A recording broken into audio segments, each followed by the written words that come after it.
the champion fighter build is about trying to get as many critical hits as possible.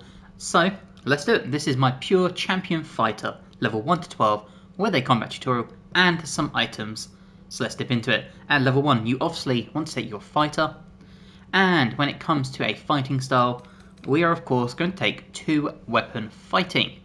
Now, this gives us the ability that when we roll a 1 or 2 on a damage dice for an attack with a 2-handed melee weapon on which we will be using, that dice is re-rolled once. So this is our starting one.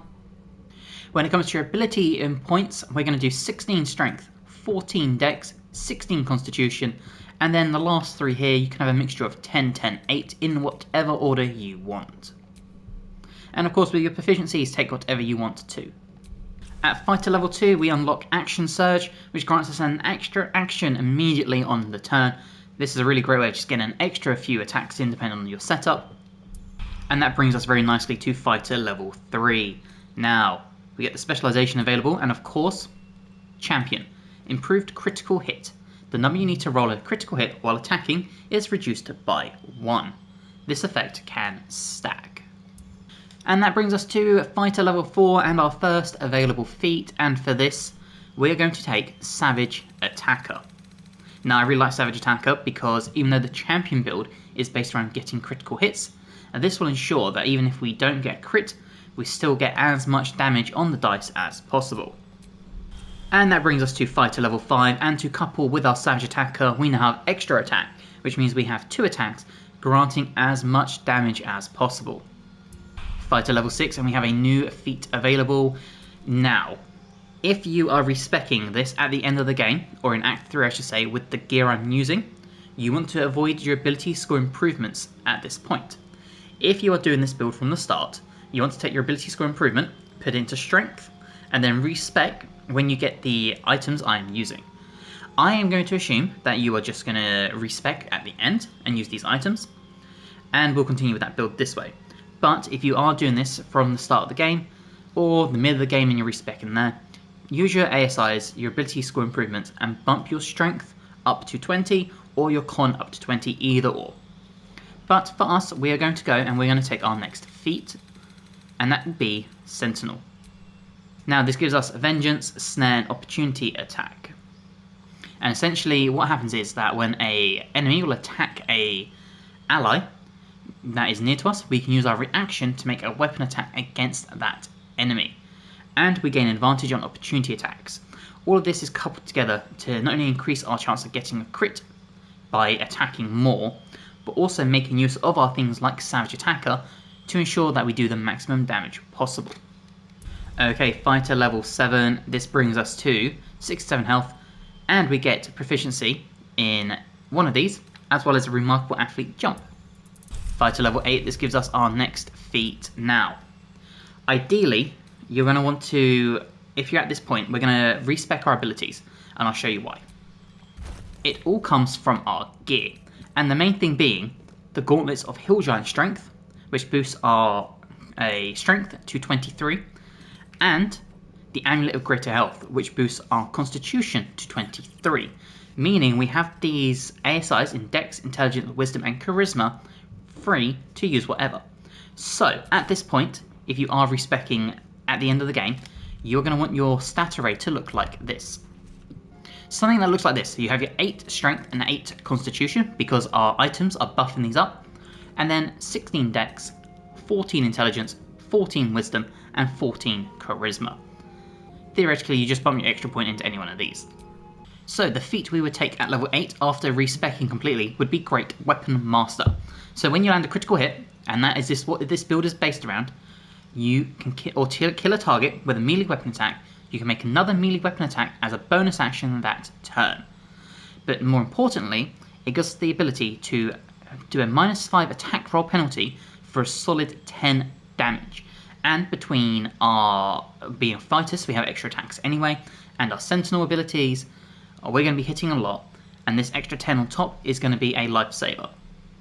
At fighter level 9 we get Indomitable. So you become as durable as an iron golem. Whenever you fail a saving throw, you can roll again using the new result instead. Just another way to tank ourselves up. Okay, fighter level 10, we now have a passive, And these passives are basically what you can take from here. So for this one, we're actually going to take Defense. Get a +1 bonus to armor class while wearing armor, just to really tank ourselves out. At level 11 we have improved extra attack, which means we now can do 3 attacks per round, and if you were to kill something, that'd be your 4th with your Great Weapon Master, or your Sentinel attacks with your reaction. And our last feat. Now, there are a few options. You could take Durable. So your Constitution increased by a maximum 1, you gain 4 hit points every time you take a short rest. At this point in the game, I don't think it's the most necessary. You could take Tough. Your hit point maximum increases by 2 for every level you have gained. So this just be another 24 hit points on top of what you already have. Because of our insane Constitution, thanks to our amulet, I personally don't think this is needed either. My choice would be Alert, +5 bonus to initiative and cannot be surprised, so we can get those attacks out ASAP. Okay, so that is our level 1 to 12 guide, and now let's go with some items. Now, this build, the champion, is all about your crits. So, we want to stack on even more stuff that brings our critical chance down by 1. And that starts with Savrok's Horned Helmet. So not only does this give us night vision, which is really good if you are a character or race that doesn't innately have it, but the number you need to roll a critical hit while attacking is reduced by 1, and this can stack, which is amazing. You also get Dauntless, so can't be frightened, can't be afflicted with other emotion-altering conditions, as well as a Constitution saving throw +1. We're going to pair this with the Flesh Melter Cloak, because we're going to be in melee. Anytime we get hit with a melee attack, that attacker takes 1 to 4 acid damage. The Disintegrating Nightwalkers, so this means we can't be enwebbed, entangled, ensnared, can't slip on ice or grease, and get Misty Step, which means we are much more mobile on the battlefield, which is amazing for the bulk of damage we want to output. The Helldusk armor, the best armor in the game. One of the reasons we have a 23 armor class. It gives us fly, it's another way for us to maneuver around the battlefield. We get resistance to fire damage and can't be burned, as well as taking 3 less damage from all sources. We get Infernal Retribution, so when we succeed a saving throw, whoever cast it gets burning for 3 turns. And what's really good about this armor, you can put on any character and they become proficient with it. The Gauntlets of Hill Giant Strength is what makes this build so good. It sets our strength to 23, which is why we can use our ASIs when we get to this point in the game on other things. And this is the same with the Amulet of Greater Health. It sets our Constitution to 23. It also gives us advantage on Constitution saving throws, not the most useful, I would say, because we're not doing spells and that sort of thing, but still really nice to have. And what we're going to do is pair this with the Killer Sweetheart. So this gives us Executioner. When you kill a creature, your next attack roll will be a critical hit. And that's perfect because the more crits we do, the more damage. And to go alongside our Amulet of Greater Health, the Ring of Regeneration, which means we can heal 1 to 4 hit points at the start of our turn. And this ring pairs really nicely with my favourite two-handed weapon in the game, the Sword of Chaos. 11 to 24 damage, half of it, well not half of it, but part of it is necrotic, but on a hit, regain 1 to 6 hit points, which means we're constantly buffing our health every turn. The amount of attacks we're doing, we're regaining a load of health every turn. And of course the Dead Shot. This also brings our critical number down by 1, so if you're keeping track, that is a 17 now, because we got a -1 from being a champion, -1 from Savrok, and -1 from the Dead Shot, because these all stack even if you don't use this bow. Now there are other ways to bring your critical roll down. I don't think they hit this build as well, apart from if you were to come into your Lithid powers. Now, this won't work on your hirelings, unfortunately, but you could get the Luck of the Far Realms, and this basically is a guaranteed crit as well. So just another really good way of confirming you will get those crits. But essentially the champion is a really good way of trying to deal as much damage as possible without needing to rely on things like superiority dice or magic being like an elemental warrior, that type of thing. So let's go find some combat, let's test this build out, because it is amazing. Okay, we're in combat, and thanks to Alert, we are actually on the same initiative as our rogue, which is amazing. So, let's start doing this. First of all, let's start swinging, and we'll do the one with full health, because why not? Now we do have Great Weapon Master, and as you can see, immediately got +4 health. And now Great Weapon Master is of course giving us that -2 to our attack, but we still have an 80% chance. So, you know, it's a 1 in 5 chance of missing, which I will take those odds for the 10 damage. And there are our 3 regular attacks. Now, because we killed the enemy, we unlock Great Weapon Master bonus attack. So we come in here. We will not use our Executioner because they only have 3 health. And there you go, we got a critical hit on that one. What we will do is Action Surge. And we will start trying to kill these ones. And we'll start with a rush attack to do it on him, just to close that distance, and we can do Executioner hit. And there you go, you see we did 21 damage with a crit. Now, not the greatest, but we are against a big old tanky half-orc barbarian. And we still have our chances to hit him. Now, as you saw, we did miss 1 attack, but with our second one, we still did 33 damage. Okay, so you just see we took 12 damage there, so just keep track of our health. Okay, so as you can see, we are currently lost 20 health. Let's recover all of that. +6. A bit of a miss, but we can wipe him out here.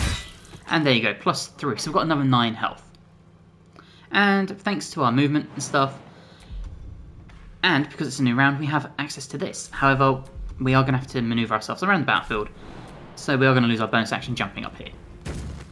But just note, if they were closer, if they were more uniform, we could have had another attack on top, which would have been 4 turns that round. And thanks to our high AC, attacks are missing.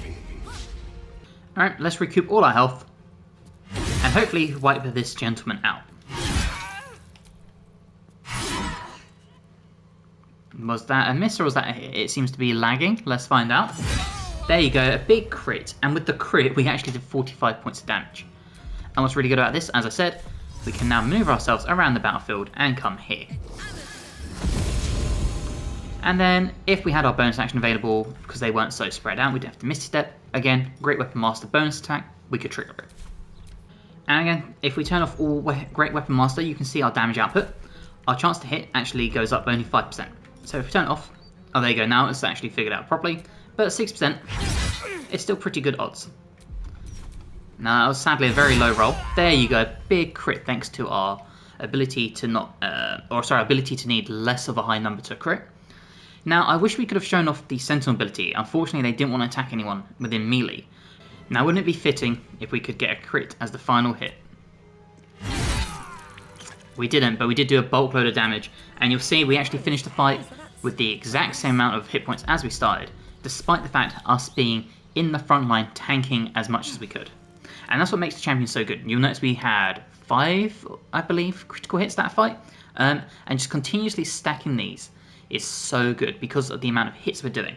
And we didn't even get to use the Sentinel abilities, where we'd have another attack with our reaction. So you can really couple this all together and have multiple attacks per turn, throw in things like Action Surge, and your chance of getting critical hits not only is it increased because of the decretion, thanks to our items, but also the number of hits we get per turn increases it substantially because we're rolling more dice. So I hope this build has helped you. It's a really simple build to follow, really comes into its own in Act 3. In the earlier stages, obviously put on any armor you can use that will tank you up. Any items you can find that will decrease your critical chance, use them as well. But Act 3 is where this build really comes into play, and it's so good. So if you've enjoyed, please drop the video a like, helps me amazingly. Let me know what you change, whether you'd add certain items that decrease your critical hit, whether you would change some of your stat array, whatever. If you're new and you haven't already, please subscribe to the channel, helps me amazingly, and hopefully I will see you guys in the next build guide. Bye guys.